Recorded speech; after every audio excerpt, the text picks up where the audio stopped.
Break it down.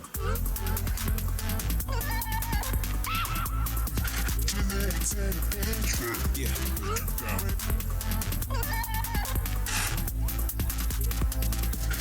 Yeah, come on.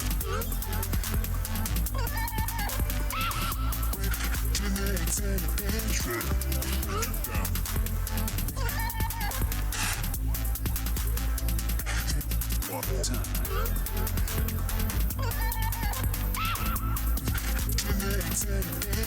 Yeah, break it down.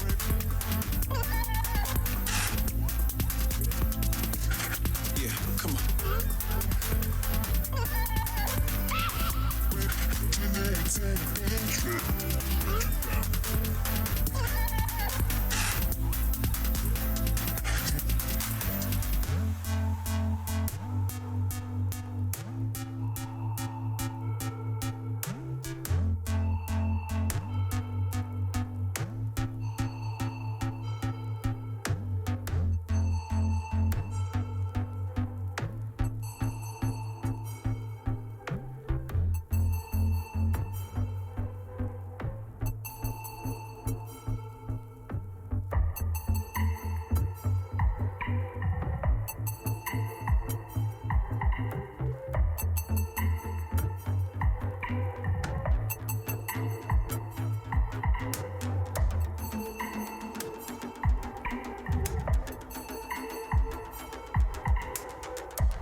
Break it down.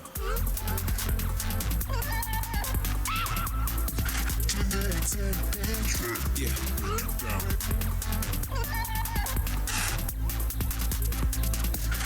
Yeah, come on.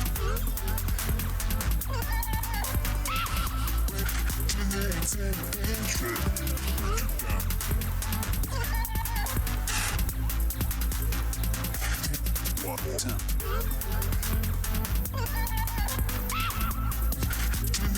break it down.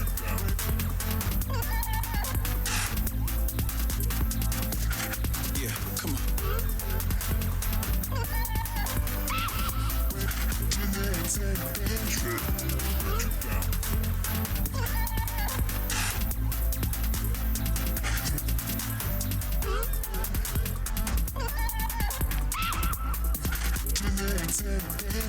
Yeah, break it down.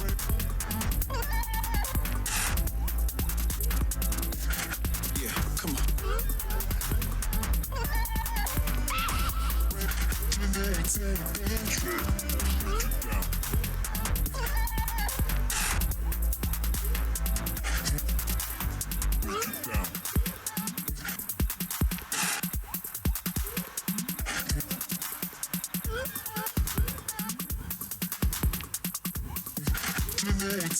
Break it down.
This is Emily, hiding in the bungalow. She felt so young tonight. She was much younger than the other, feeling like a prisoner there in the light. She stood, she knew they couldn't miss her. And then they took her, arrested her, walked over life like you wrote to me, 'cause she wanted me.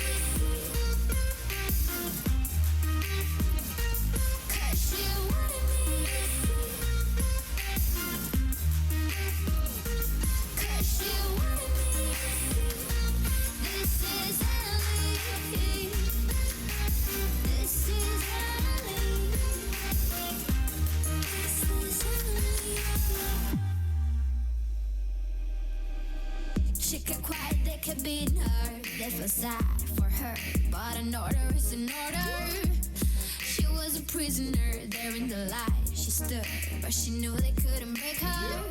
And by the shore, the bombs were falling with the snow.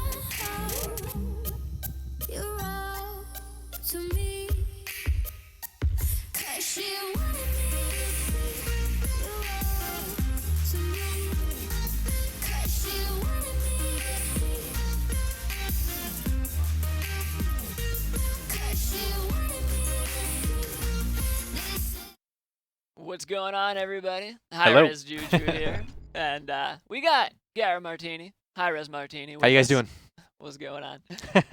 This is the official Dev Insight for this month. I know we snuck one in a little bit earlier, but this is the one that's going to be the quote unquote scheduled one, I guess. You could say. Absolutely. Yep. And yeah, we're here to talk about quite a few things. Generally, what we're going to be doing with these Dev Insights is kind of talking about where we were, things we've done, where we are, how those things have worked out, what we're doing currently, and then maybe look to the future a little bit, talk about things that are coming up. So speaking of where we were, we had a whole bunch of things we tried out in OB61. That is correct. Sometimes even in just the PTS as well Sure. as the patch. Sure. And so you mentioned PTS. We tried that record change out. And what was the change? It was Well, first off, yeah, for those of you who don't know, what we experimented with was changing the functionality of Wrecker from a damage amplification towards shields into a damage amplification towards just the frontline characters in general.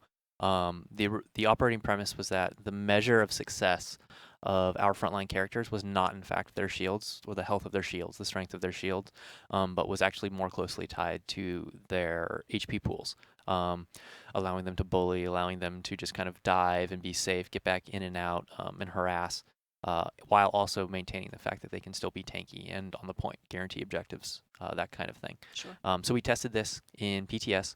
We got a lot of feedback from you, pro players, just general feedback. So really appreciate it. It helps us out tremendously once you guys can actually kind of sign up, come to the PTS, test the new things, deal with some of the PTS inconsistencies as well. We realize that's a hurdle.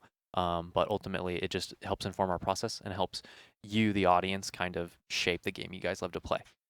So it's really cool.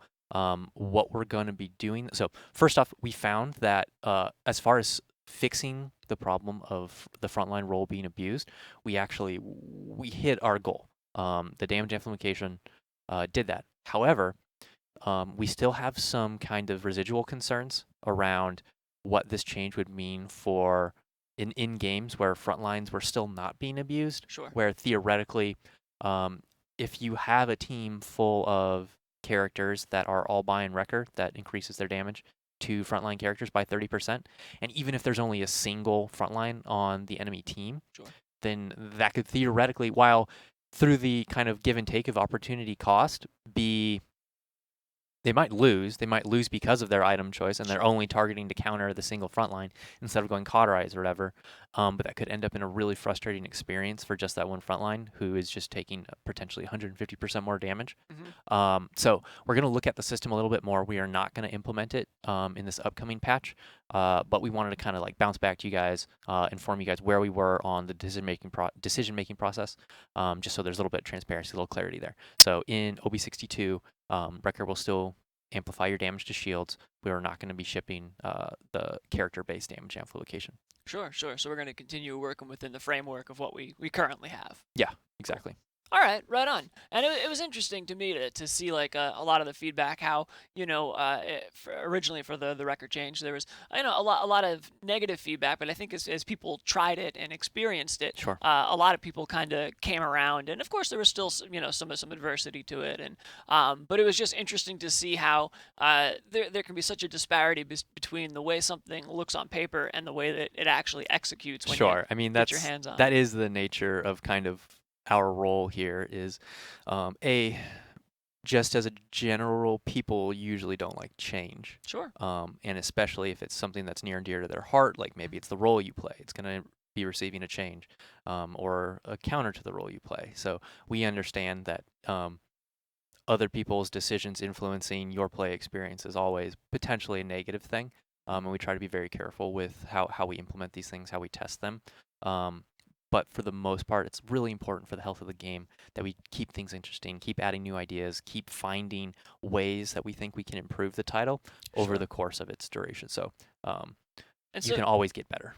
And you talk about that, like continuing to find ways that we can change the experience and continue to kind of innovate on that. And one of the other things we did was the 3P toggle. That's correct. That's, Yep. Yep. How's that been? I mean, we had the survey for PC, the 3P toggle just released for console this morning. That's correct. So we'll get some more feedback. Again, a lot of feedback from it. Again, I'm going to thank you guys for giving the feedback. Just because here at HiRez we are kind of audience first, very close knit to our player base. So having the ability to reach out to you guys and then gather kind of well construed and well developed feedback from you is super valuable. The overall, we've also been able to track the amount of people using 3P, things like this. Which is only in casual.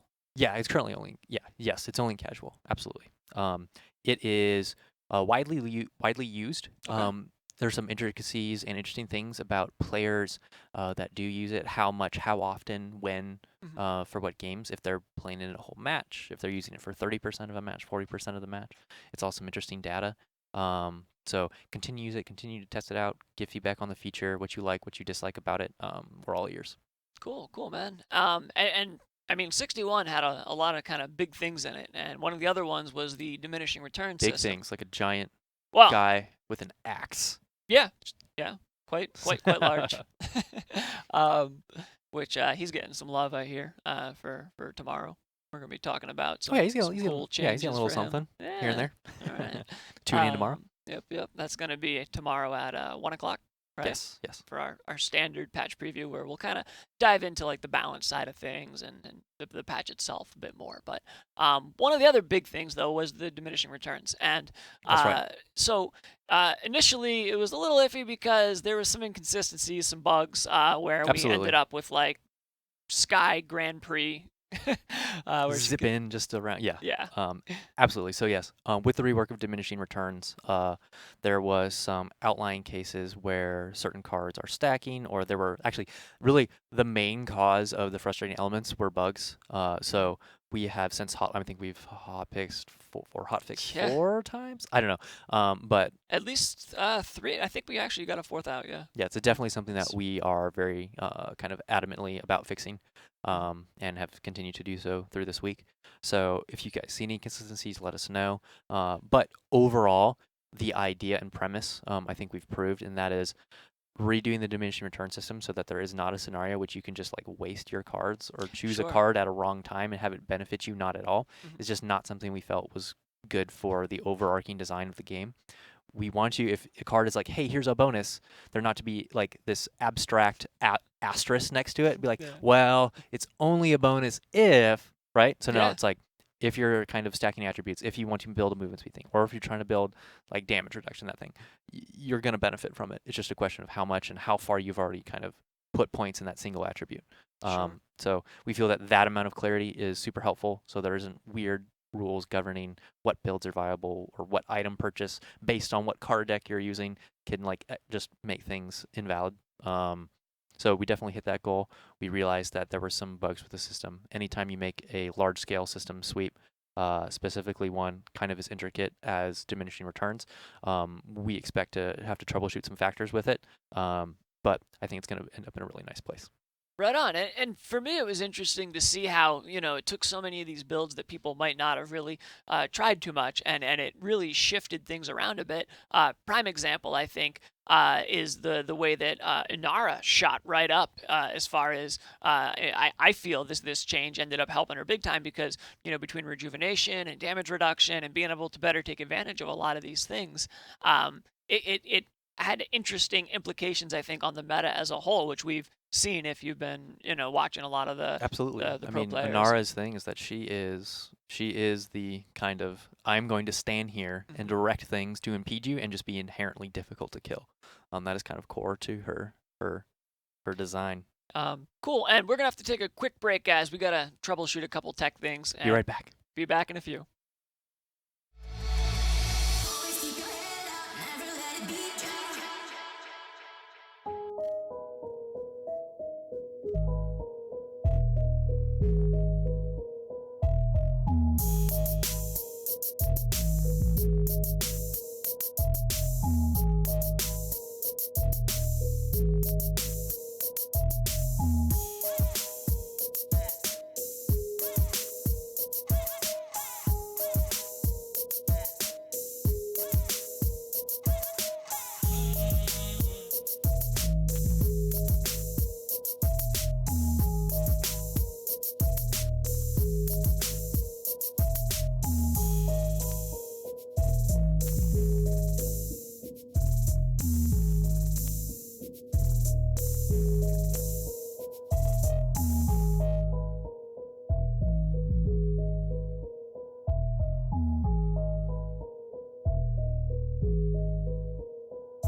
we back at it. Sorry about that.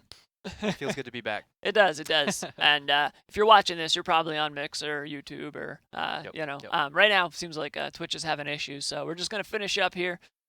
So where were we? We were talking about diminishing returns and how we felt it met our goals. Is there anywhere we feel that it didn't quite meet our goals? Mostly on the cases that were the outliers. The right? fringe ones. Where it's like this certain attribute wasn't actually diminishing and was stacking on top of everything else. So you're getting these really extreme characters just flying around the map. We know it's unpleasant to play with. We try to deal with that as quickly as possible. There's a lot of moving parts. Thankfully, I think we've gotten the biggest case of it. But if you guys see any more inconsistencies, kind of are like, these percentages don't seem right, or this number is off, by all means, let us know. Because as everyone knows, we have a very complex game and series of cards. Every champion we release has, a bevy of. It's like, hey, here's a new item store, basically. Yeah. And all these new 20 or 30 things need to interact with all the other hundreds of things and play nice. So it's a big kind of effort, but we're getting it down. And it's pretty cool. Someone made a diminishing returns calculator. I saw. It was really nice. Yeah, I thought that was really cool. So if you're ever curious about something, you can punch it in there and see, like, does this feel right? If you think that something might not be right, you want to check it. Yep. Great way to check things. So moving into the future here. Into the future. Yeah. Time keeps on slipping. Okay, I'm done. Yeah, moving into the future. We're going to be doing our patch preview tomorrow, and there's a couple I can't wait. things of note, right, that we want to talk about here a little bit. Yeah, we can touch on some of the balance aspects, some of the character aspects. It might not. Hopefully, it won't make you blue. But, we don't want people feeling blue. We don't want being shocked or anything like that. Yeah. So kind of when, oh gosh, what? Honestly, I don't remember what the number was, just because we make a lot of patches for 62 is upcoming. 62 is upcoming. But I was just gonna say, in the past, we made a big effort to kind of rein in some extreme mobility characters. Okay. Whether it's like blinking instantly across the map, or dashing a billion times on a 3-second cooldown, that kind of thing, or jumping, leaping every 3 seconds and then resetting. And then there were certain characters that we didn't touch on that have been brought up in the community that will be seeing some adjustments this patch. It just, some of the complexities around these characters were not as overt or egregious as the previous ones and needed a little bit more thought and time, or even programming to address them. But what we can kind of preview from the balance section on the patch notes tomorrow is that certain, I think it was Ruckus. Yeah. He's no longer an attack chopper. Well, you still. I mean, we're not gonna change the card. We like the ability to kind of go up. It's an interesting play style. But what we're gonna do is we're gonna reduce the amount of displacement you can get from it at base. We're still gonna keep the card so you can modify it to increase it.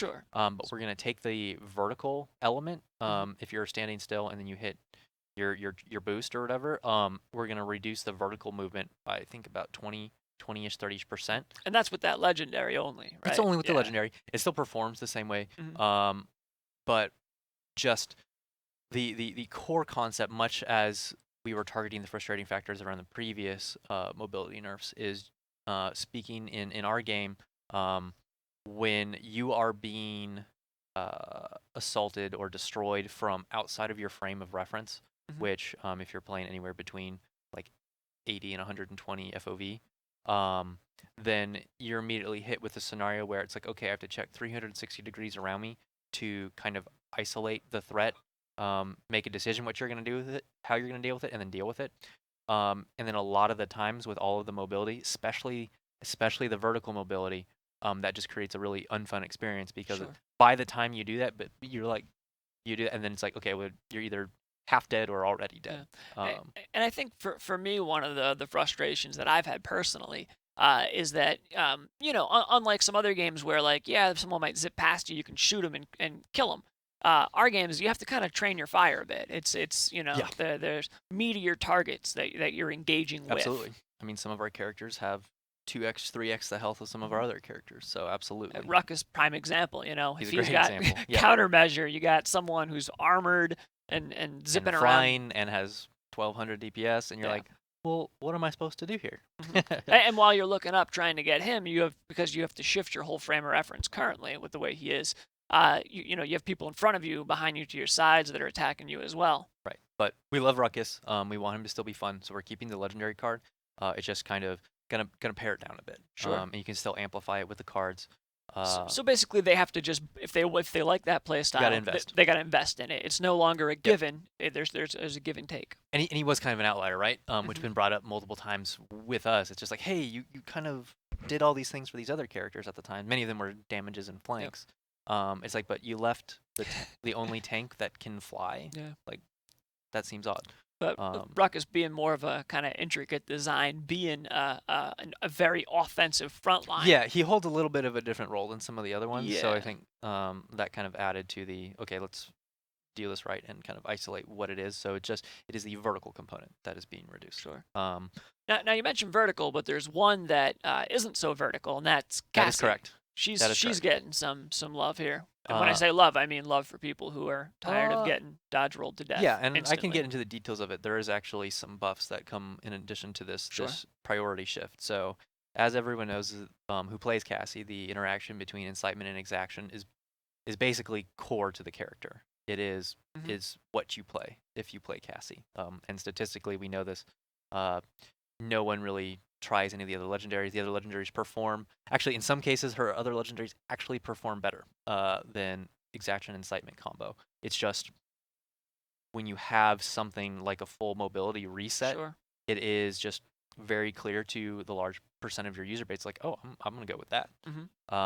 Problem is that the frequency at which it happens, the magnitude at which the dodge roll travels, and the reset mechanic leads to a very similar scenario that we kind of hinted on with this Ruckus change. And that Sure. is, if you're boxing a Cassie who has carry level damage output, then you're taking one shot and then she dodge rolls right through your person, and you're essentially left with that same scenario where you're like, okay, after that dodge roll ends, obviously it was very quick and I'm not tracking them through it, then this character could be anywhere behind me.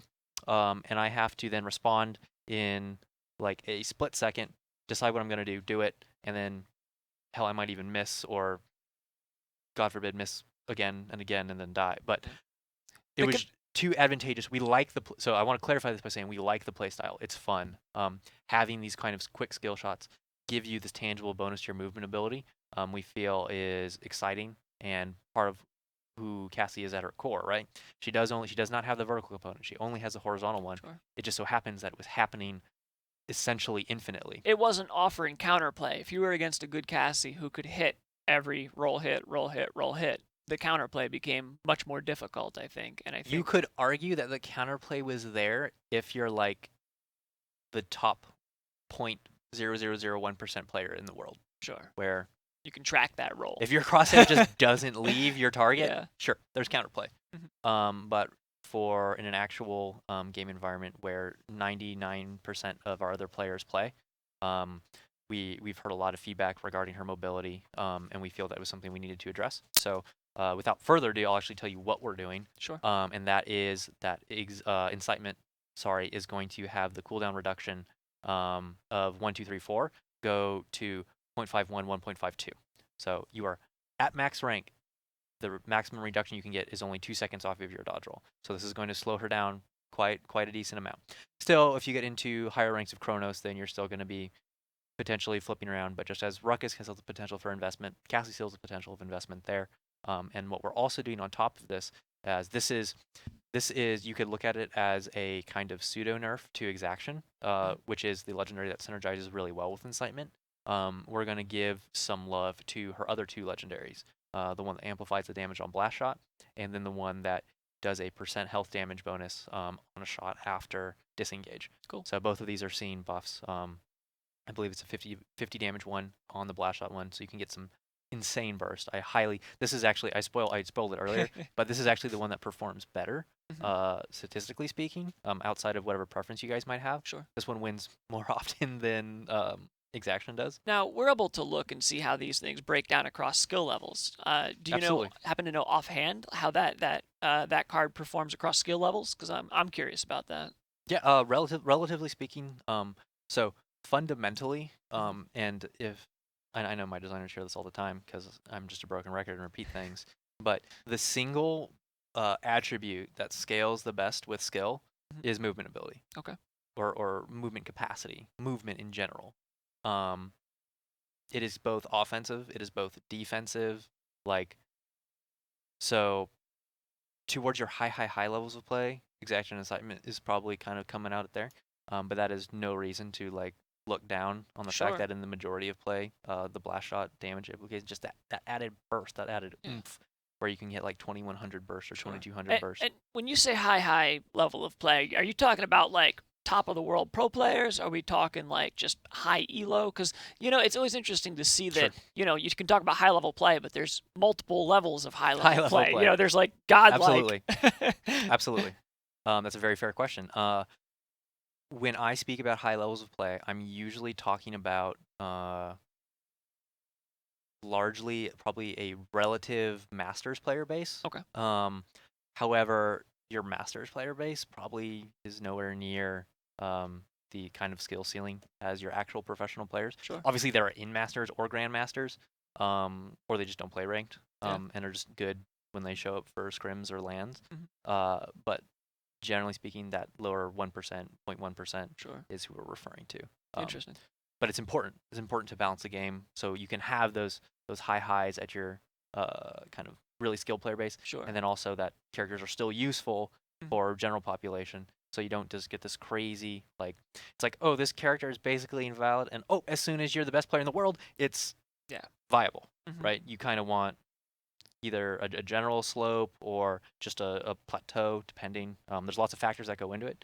But we think this kind of adjustment to Cassie is good for the health of the game. Sure. And we're looking forward to people testing it, and we want to see how these other legendaries perform.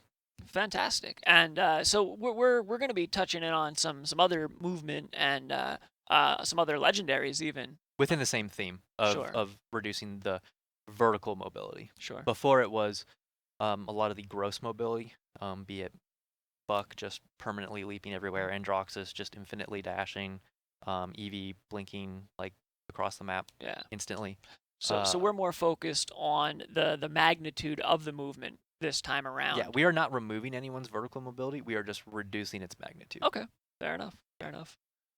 So moving forward, all right, because like I said, I kind of want to frame this as where we've been, where we are, where we're going. Sure thing. Coming up in this patch, where we're going to be kind of tweaking some legendaries and stuff. Is that we are, yes. Area that we're going to kind of continue to focus on? Like, what are you as a designer who's listening to feedback, reading statistics from all levels of play? What are you watching right now? What's on your mind? Yeah, we are definitely watching legendaries. We always have been, and we are going to continue to do so. This patch specifically, I know we have a host of changes. See, I counted it for someone. I think we're doing like anywhere between 12 or 15 legendary adjustments. Okay. Obviously, we want healthy choices. Healthy choices make for interesting gameplay because you're not going to see the same. I'll use an example that we touched on earlier. You're not going to see the same Cassie being played in every match, right? It's like, oh, she's rolling. Oh, she hit a shot. She's rolling again. Variety is really important for replayability of titles, and the biggest kind of contributor to variety that we have, at least on a per-player basis, is absolutely legendaries. They modify your character's gameplay, in some cases very extremely, and then other variation sources are maps, queues, competitions, etc. Sure. But the legendary is core to whatever you're playing with a legendary, right? So these things we want to be healthy options, interesting options, and sometimes even situational, right? Like I may not need to play Wormjet Strogos against this team comp because they're all exceptionally slow. They're all projectile, or they're all instant fire weapons. So I'm not going to really dodge very well, but their big bodies, maybe Fusillade will help, right?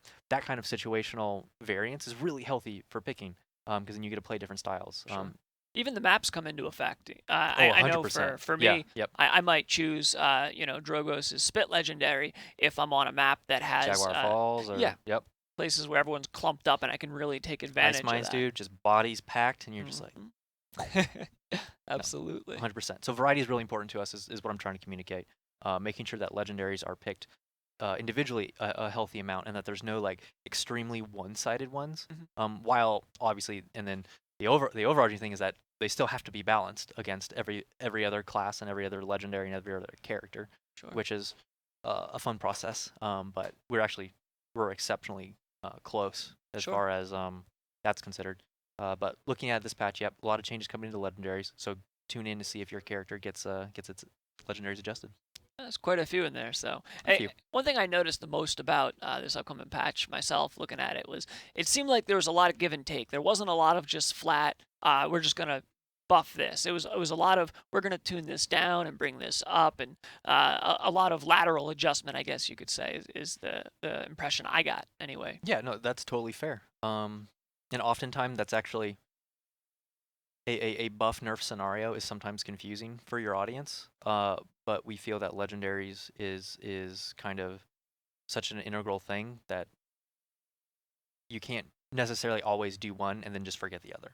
Like sometimes you have to touch both Sure. or all three, right? So, yep. Absolutely, right on, man. So I know that we're kind of coming up on that time already because we had some difficulties there. Oh, that's right. And I talk a lot, just constantly talking. Anything else we wanted to touch on at all before we wrap up? Oh man. Well, I can't think of any off the top of my head, but Okay. tomorrow there may be shocking conclusions for characters. Hopefully they won't make you blue, but Mm, I suggest you just kind of hop on the stream with us as we ride the lightning. yeah, I think Is that fair? I think they can grok what we're saying. Yeah. Yep. Let's crock out. All right.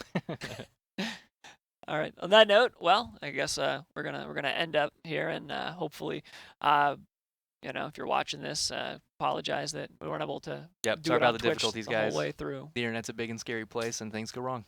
Truth. Till next time. See you See out you in the guys later. realm.